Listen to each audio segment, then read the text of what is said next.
अभी हमारे साथ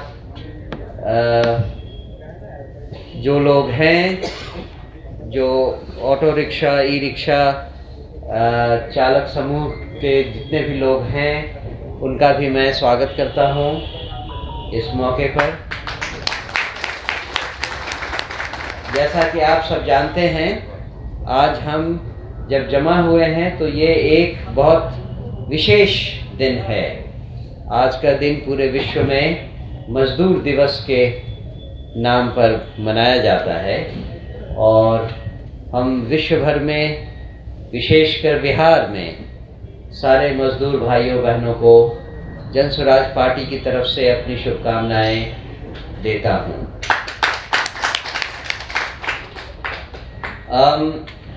जैसा आप सब जानते हैं कि बिहार में तरह तरह से अव्यवस्था, कुव्यवस्था, भ्रष्टाचार वगैरह वगैरह बहुत प्रोमिनेंट तरीके से दिखाई देता है।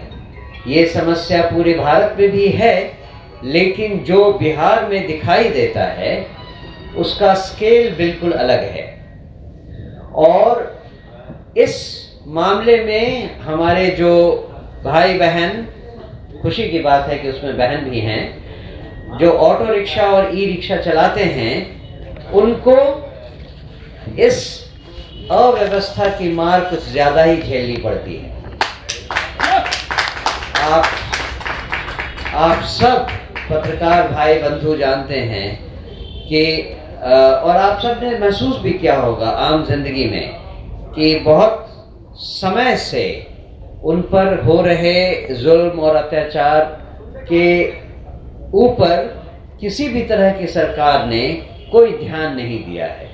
और ध्यान नहीं देने का एक बहुत सिंपल कारण है, वो ये कि जो अत्याचार, जो तकलीफ इनको होती है, उसके बेस में, उसके मूल में भ्रष्टाचार है।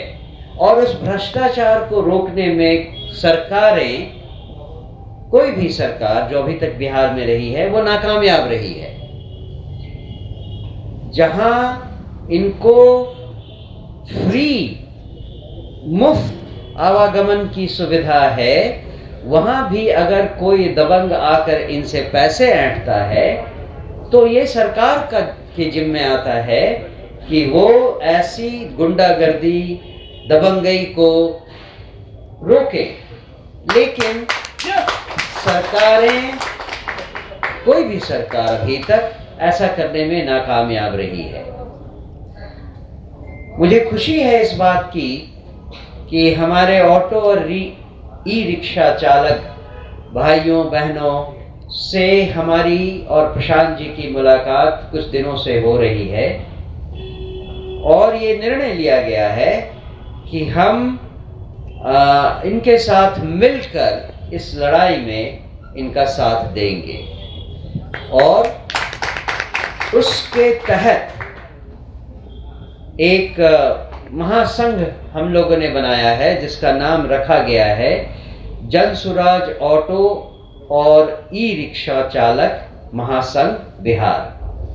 मुझे खुशी है कि इस समय हमारे पास इस महासंघ के अध्यक्ष, महासचिव, संयोजक और कोषाध्यक्ष हमारे साथ यहाँ बैठे हैं और इस महासंघ के बहुत सारे साथी हमारे साथ आज यहाँ ऑडियंस में भी हैं।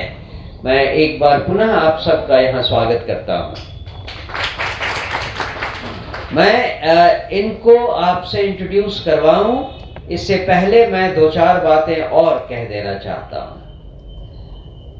अभी जिस हालत में जन स्वराज पार्टी है, उसमें ही हमने इस ऑटो एवं ई रिक्शा चालक महासंघ की एक मदद की शुरुआत कर दी है।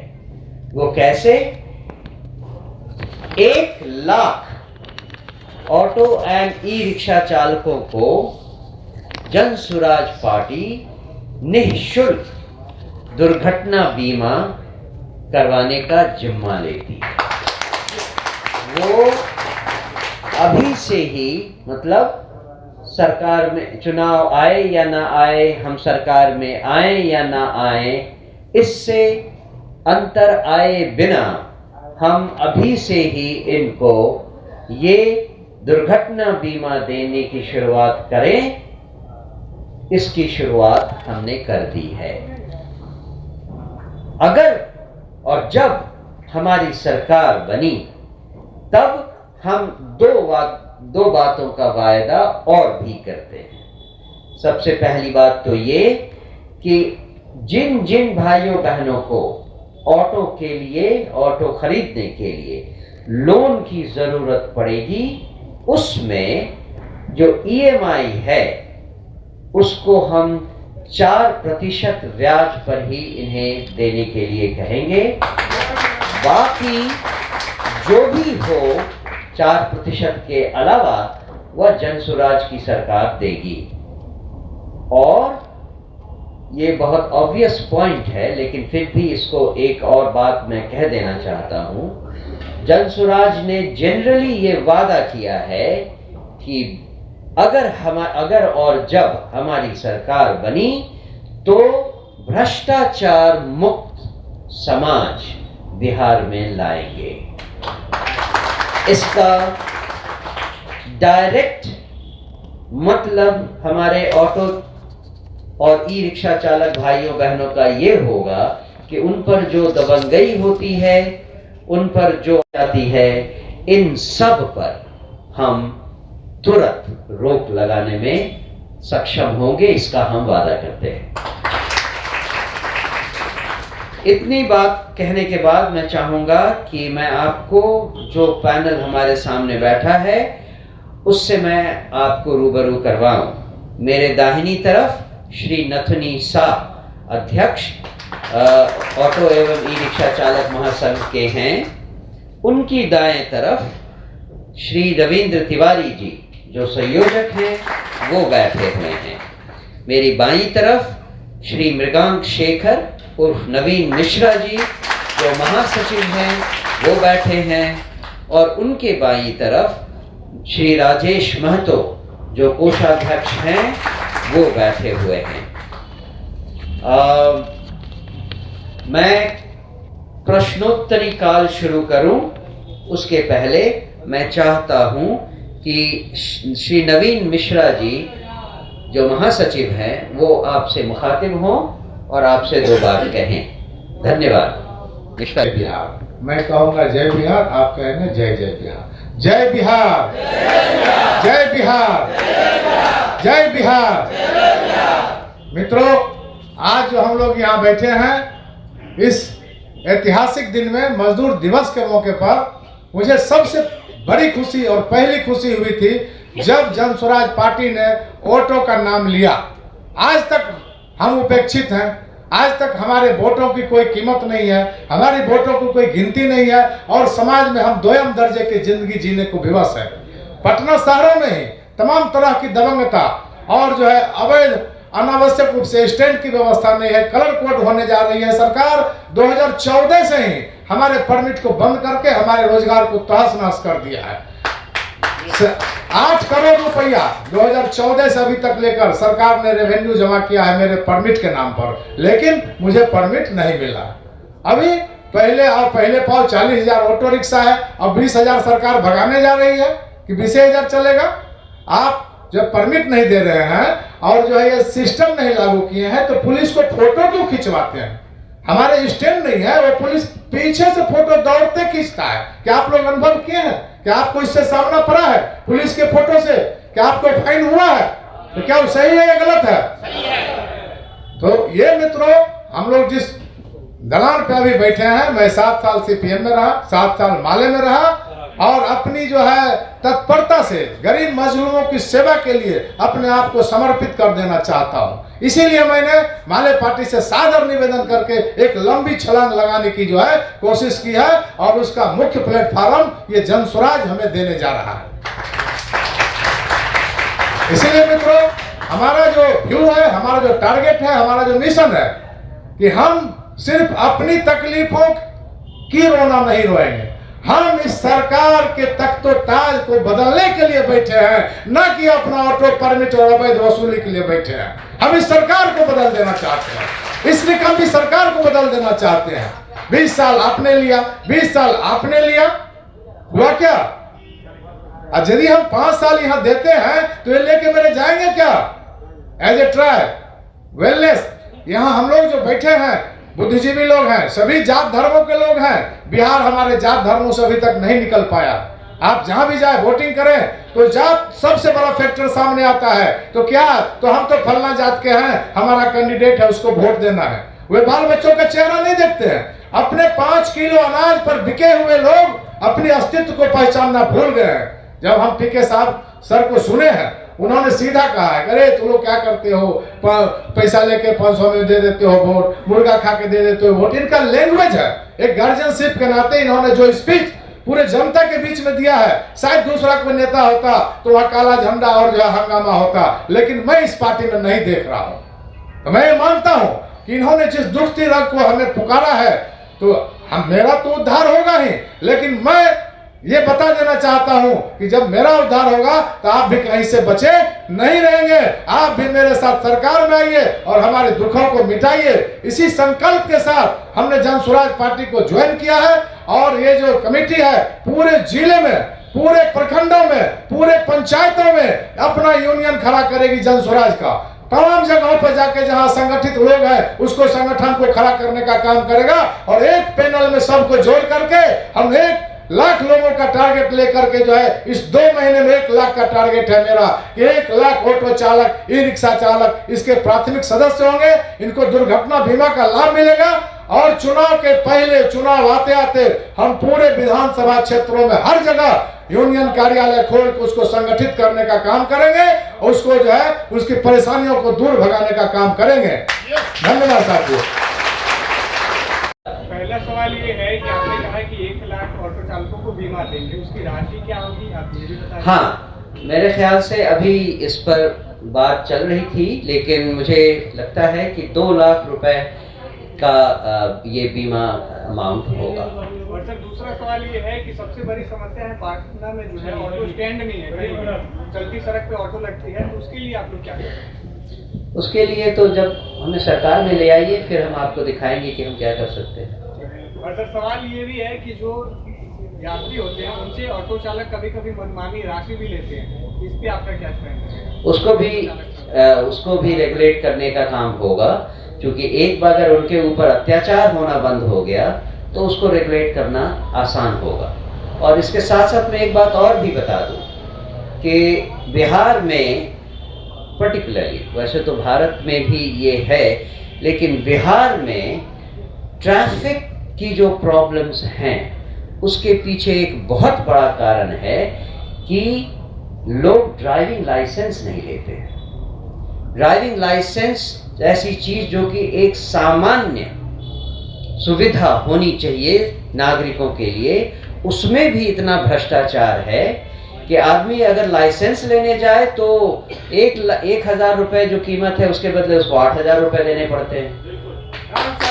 तो एक बार अगर हमने भ्रष्टाचार में कमी कर दी और सरकार को सुचारू रूप से चला दिया तो लोगों को ड्राइविंग लाइसेंस भी प्रॉपर्ली मिलना शुरू होगा। और अगर ड्राइविंग लाइसेंस सही ढंग से मिला, जिसमें सही ट्रेनिंग होती है, सही एटिकेट सिखाए जाते हैं, सब कुछ उसका तरीका है, तो उसके बाद आप देखेंगे इसका वाइड रेंजिंग असर होगा। सड़कों पर जिस तरह से ट्रैफिक चलती है, चाहे वो ऑटो रिक्शा हो, ई रिक्शा हो, निजी वाहन हो, ट्रक हो या बस हो, सारे के सारे ड्राइवर्स केवल वैसे ही होंगे जिनके पास प्रॉपर ड्राइविंग लाइसेंस होगा, और जो बिना लाइसेंस के चलाएगा उसको बहुत हेवी फाइन देना पड़ेगा। सर सवाल आपसे है, आपसे एक सवाल है जी। आपने कहा कि ऑटो वालों के साथ में, ई रिक्शा वालों के साथ में अत्याचार होता है। जी पटना में कई ऐसे ड्राइवर हैं जी जो जिनकी उम्र बहुत कम है, जो जी। ऑटो चला रहे हैं, जी। उनके वजह से हादसे होते हैं, उनके वजह से बहुत सारी घटनाएं हो जाती हैं, तो उस पर आप लोग रोक क्यों नहीं लगाते हैं? दूसरा सवाल सुन लीजिए, आपने कहा कि हमारे ऊपर अत्याचार होता है, आपके ऊपर अत्याचार होता है, तो क्या आप पैसेंजरों के साथ भी वैसे ही अत्याचार करेंगे, मनमाना वसूली लेंगे, भाड़ा लेंगे? मैं इस पर ब्रीफ कर देता हूँ। जब आपका पहला सवाल है कि नाबालिग, तो मैं याद दिलाना चाहता हूँ कि हम लोग उसके पैरोकार नहीं हैं। बेरोजगारी और बेकारी एक बहुत बड़ी समस्या है। आप देखेंगे कि चाय के दुकान में कहीं न कहीं, ढाबे में कहीं छोटू आपको जरूर मिलेगा, चाय का प्लेट धोते हुए। तो वो छोटू किसी घर के मालिक होता है, ना कि छोटू, उसके पास जिम्मेदारी है, वो अपने परिवार के लिए जो है प्लेट धो रहा है। उसी तरह से आप समझिए कि जब लॉकडाउन हुआ, पूरे हिंदुस्तान में जो है हाहाकार मच गया, बेरोजगारी हुई, तो तमाम लोगों ने क्या किया कि कुछ मिला नहीं मिला, घर का गहना जेवर बेच करके ई रिक्शा ले लिया, और ई रिक्शा लेकर सड़कों पर अपना जो है वो रोजगार करने लगा। उस परिस्थिति में मान लीजिए ई रिक्शा की संख्या ज़्यादा, आप पूरे हिंदुस्तान में देख लीजिए ई रिक्शा डंप हो रहा है जहाँ तहाँ शहर से। उसको जो है, जब आप पॉल्यूशन फ्री के नाम पे ई रिक्शा को फ्री किए, तो उसकी संख्या भी आपको सीमित रखना चाहिए। तो सरकार का इस ट्रैफिक का कोई कंट्रोल नहीं है, ट्रैफिक सिस्टम में किसी ढंग का कोई इम्प्रूवमेंट नहीं है। मैं पिछले 27 सालों से पटना की सड़कों पर खुद भी ऑटो चला रहा हूँ, एट ए प्रेजेंट अभी भी चला रहा हूँ। उसके सारे दुख दर्दों को मैंने भींग करके देखा है। इसीलिए ये सवाल करना कि यूनियन क्यों नहीं रोकती है, ये सवाल जब मैंने उन चालकों से किया जो नाबालिग हैं, तो उनके गार्जियन मेरे पास आए और उनका कहना था कि बउआ हमारे घर के नमक तेल इसी से चलता है, तो तू चला देवा, तू नेता बनते हा तो हमारे घर तू चला देवा। ये जवाब उनका आता है। ऐसा नहीं कि मैंने प्रयास नहीं किया, सरकार का भी जो है निगाह रहना चाहिए। 25,000 फाइन, आपको मालूम होना चाहिए कि कोई भी नाबालिग यदि ड्राइविंग करता है तो उसको 25,000 का जो है मोटी रकम जो है फाइन देनी पड़ती है। लेकिन सरकार भी देखती है कि इतना गरीबी है, बेरोजगारी है, महंगाई है, कोई यदि कमा रहा है तो उसको टच नहीं करता, अक्सर टच नहीं करता। मतलब कहने का आपका ये है कि उसकी गरीबी को देखते हुए दूसरे के जीवन को आप चाहते हैं कि खतरे में डालिए? ऐसा नहीं, ऐसा नहीं। आप कानून का इम्प्रूवमेंट कीजिए। मैं यदि उसमें कोई विरोध करूं, नहीं, इसका जवाब बहुत आसान है। अगर इतनी ही चिंता है तो सरकार नहीं, अगर उनको बोलने तो दीजिए पहले, उसके बाद ना ठीक है। मैं सब नहीं, आपने कहा गरीबी है, जी, ठीक है जी। मैं उस ड्राइवर के ऑटो में बैठता हूँ, जाके एक्सीडेंट करेगा तो मुझे क्या? वो तो आपको कहे भाई गरीब छोटा बच्चा था, आप तो हर एक्सक्यूज आप देने के लिए तैयार हैं। ऐसा है कि इसके लिए सिर्फ और सिर्फ यूनियन जवाबदेह नहीं है। एज ए लॉ आपको देखना है, ट्रैफिक को देखना है कि कौन नाबालिग है, उस पर फाइन करना है। उसमें मैं कोई व्यवधान करूं तो मैं दोषी होता हूं। जी, हमारा सवाल है कि नशा करके जो चलाते हैं, एक तो हमारे सामने ही एक्सीडेंट कर दिया। जी, तो हमने रोका भी, बचाया भी उसका, मगर फिर चलाने लगा और दूसरे में जाके टक्कर मार। तो कई अभी तो शराबबंदी है, मगर फिर भी वो धड़ल्ले से पी के जो चलाते हैं और लगातार एक्सीडेंट कर रहे हैं ऑटो को। और कई जगहों पे हम देखे हैं, और मेरे पास ये शराबबंदी ढकोसला है। पहली बात, अरे भाई शराब, एक मिनट, मुझे बोलने दें। आपने सवाल किया है कि शराबबंदी ढकोसला है, पहला पॉइंट। दूसरा पॉइंट कि चालक, मेरा सवाल कुछ और है। हाँ, वो आ रहे हैं। आपने कहा कि शराब पी के गाड़ी चला रहा है, आपने कहा, बोला ना, है ना? तो शराबबंदी रहा तो आया कहाँ से शराब? पहले शराबबंदी को हटवा लीजिए मुख्यमंत्री बन के, उसके बाद पी के चलाइए। मैं हटवा लूं और मैं पी के चलाऊं, ऐसा तो मैं नहीं कह रहा हूं। मैं ये कह रहा हूं कि हमारा जो 40,000 का समाज है, वो 40,000 हरिश्चंद्र नहीं है।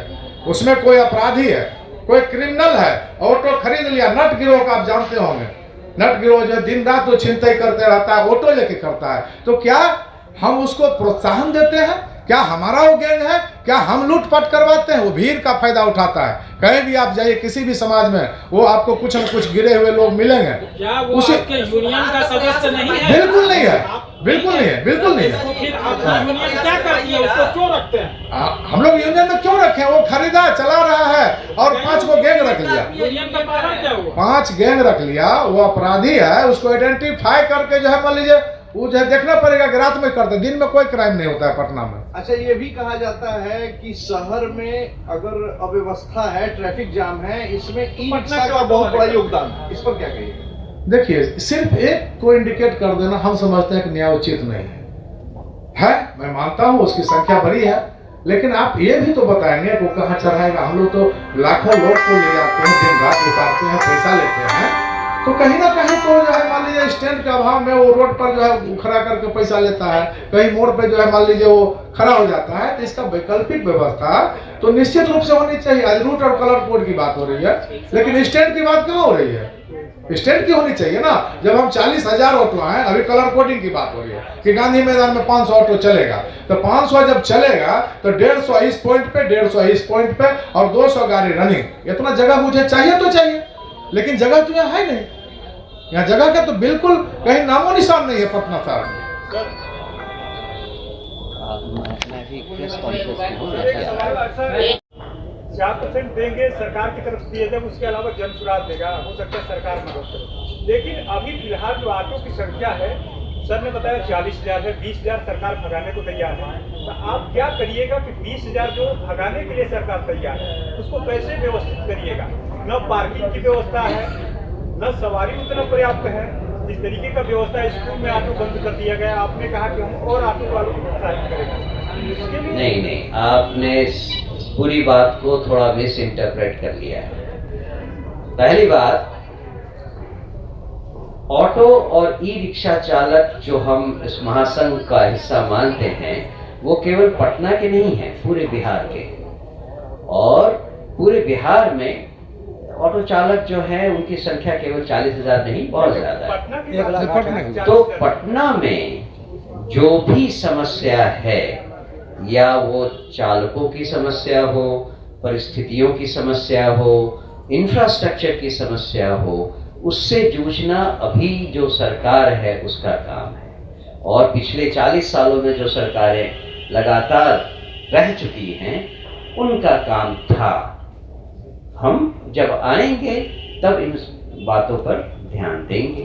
मनोज जी, जैसा कि आपने कहा कि प्रीमियम आपके तरफ से भरा जाएगा, क्या कुछ ऐसा जन सुराज के पास प्लानिंग है कि जो मन बढ़ू ऑटो चालक है उनको ट्रेन करके थोड़ा सही रास्ते पे लाया जाए? वो तो एक प्रक्रिया है जिसको जरूर सही ढंग से इम्प्लीमेंट किया जाएगा, उसको लागू किया जाएगा, उसमें कोई ये बात नहीं। इससे पहले कि मैं इस मीटिंग को खत्म करूं, सर एक सवाल है। आपने कहा शुरू में ही कि जो डीएल होता है, बहुत सारे लोग डीएल नहीं बनवाते हैं, ड्राइविंग लाइसेंस जी। उसके लिए आप क्या करने वाले? क्योंकि ये तो काम जो है सरकार के बिना भी हो सकता है, या उसके लिए आप कोई शिविर लगा रहे हैं कि जो चालक है सरकार के बिना कैसे हो सकता है ये काम? आरटीओ जो है, जहाँ पे भ्रष्टाचार है, वो तो सरकार का ही भाग है। तो अगर आरटीओ को आप सही कर दें, सारे आरटीओ को जो बिहार में हैं उनको सही कर दें, और किसी भी आदमी को बिना सही ट्रेनिंग के और बिना सही टेस्ट के ड्राइविंग लाइसेंस ना मिले, तो बहुत सारी समस्याएं दूर हो जाएंगी। ठीक है ना? और मैं चाहता हूं कि इससे पहले कि हम इस मीटिंग को खत्म करें, हमारे ई रिक्शा और ऑटो चालकों में रिसेंटली कुछ महिलाएं भी शामिल हैं। मैं चाहूंगा कि वो जो गिनी चुनी महिलाएं हमारे भाइयों के साथ हैं, वो आपसे मिलें और हम उनका स्वागत करेंगे इस मौके पर इस प्रेस कॉन्फ्रेंस के सामने।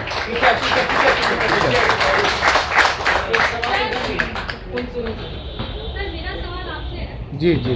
ऑटो चालक, ऑटो में जब महिलाएं बैठती हैं तो उनके साथ अभद्र व्यवहार भी किया जाता है, जबकि प्रशासन द्वारा अश्लील गानों को बैन कर दिया गया, फिर भी अश्लील गाने बजते हैं। इस पर आपका क्या? बिल्कुल, अश्लील गानों का जो है बिल्कुल विरोध हर तरह से, कानूनी ढंग से और सामाजिक ढंग से। दूसरी बात कि महिला से जो अभद्रता की सवाल आपने खड़े किया है, तो ये पीछे जो महिलाएं हैं वो आपको गवाही देने के लिए तैयार है कि वर्ष 2013 में 150 महिलाओं को मैंने प्रशिक्षण दिया था। वहां ना कोई सरकार था, ना कोई पार्टी थी, सिर्फ और सिर्फ यूनियन था। और सिर्फ मगध एजेंसी का मैं नाम लेना चाहूंगा। उसने गाड़ी दिया, उसने फ्यूल दिया, और हमने 150 महिलाओं को तैयार किया। पर्पस क्या था? ये जो ऑटो चालक बदनाम है कि महिलाओं से छेड़खानी होती है, तो अब हम ये कंप्लेन करते हैं कि हमारे महिला ऑटो चालकों से जो छेड़खानी होती है उसके लिए आप क्या कर रहे हैं? सर ये कोई नहीं ठीक है। नहीं देखिए, बहुत साइड बात होता है, मैं जवाब देता हूँ। बहुत साइड बात होता है, दोनों तरफों से बात होती है। हमने महिला को सुरक्षित यात्रा के लिए इनको प्रशिक्षित किया कि महिलाएं सुरक्षित जाए। प्रीपेड का सिस्टम पटना जंक्शन पर आया। सर, हमने कई बार ये भी देखा है कि महिला जो ऑटो चालक है उनके साथ पुरुष जो ऑटो चालक होते हैं वो खुद उनके सामने दबंगाई करते हैं कि आप में सवारी नहीं बैठेगा हमारे। ये जवाब देंगे। ये तो महिला से आप जवाब ले सकते हैं, 13 साल से ऑटो चला रहे हैं। नहीं, बात तो सिंपल है, बात बहुत सिंपल है। ये हमारा समाज जितना गिर चुका है आजकल, उसका रिफ्लेक्शन है। अगर आप इन सब में बदलाव चाहते हैं तो जन स्वराज को लाने दीजिए। एक बार जन स्वराज को आने दीजिए, मौका दीजिए, फिर देखिए इन सब में कैसे बदलाव आता है। इसके बिना संभव नहीं है, इसके बिना बिल्कुल संभव नहीं है। बहुत बहुत धन्यवाद।